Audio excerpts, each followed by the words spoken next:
ACIM Insights Lesson 150. Review. My mind holds only what I think with God. I will accept atonement for myself. Only salvation can be said to cure. Only returning to God will cure all sorrow and all pain, all lack and all loss. We all came from God and have never left God in truth. We experience something other than our true self, our source, when we join with the ego thought system. We join with the ego thought system by identifying with its beliefs, its thoughts, its false ideas. All the false ideas found within the ego thought system are founded on the belief that we are separate from our true self, that we are separate from God's love.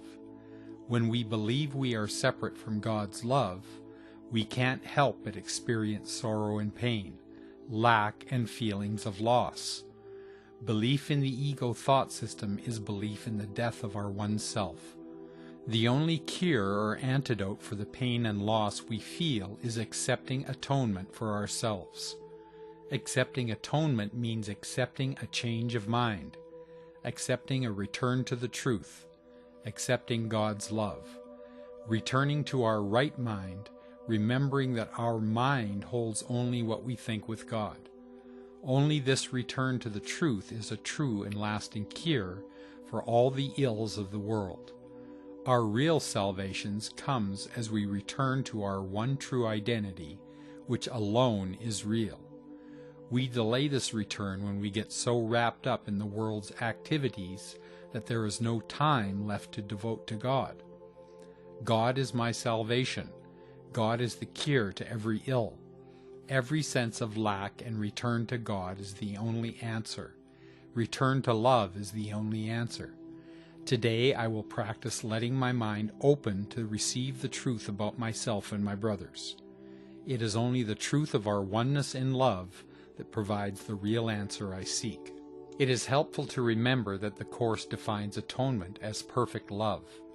It also says it is the undoing of what never happened. It is not the paying for or doing penance to expiate sin. Atonement does not make sin real, but in fact recognizes its unreality. This is a reversal of most Christian teaching and is an example of the many ways the Course redefines many religious terms as part of the complete thought reversal it is leading us toward.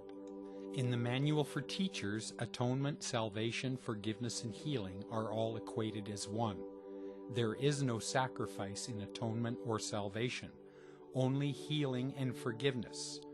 Through forgiveness, I learn to see innocence everywhere.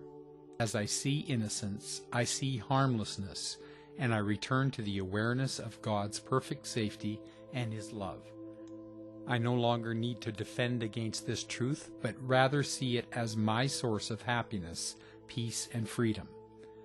The recognition that this world is all illusion means that all the other interactions between bodies and forms have no effect whatsoever on reality. What is unreal cannot affect reality at all. I begin to see, as truth replaces illusion in my awareness, that nothing has ever really happened to change me in any way. Thus, forgiveness is natural, for it is recognized that in truth there is nothing to forgive. This recognition opens my mind to the awareness that it holds nothing but the thoughts of love I think with God, step by step. These lessons are guiding me to the full acceptance of myself as I was created. A passage that means a lot to me is, "The Holy Spirit is not delayed in His teaching by your mistakes. He can be held back only by your unwillingness to let them go." I have posted this where I will see it frequently. It is important to me that I remind myself that my errors have no real effect. There is no reason for me to feel guilty or afraid because of them. Experiencing fear and guilt is just my way of clinging to my errors. I choose instead to release them. This is the way that I accept atonement for myself.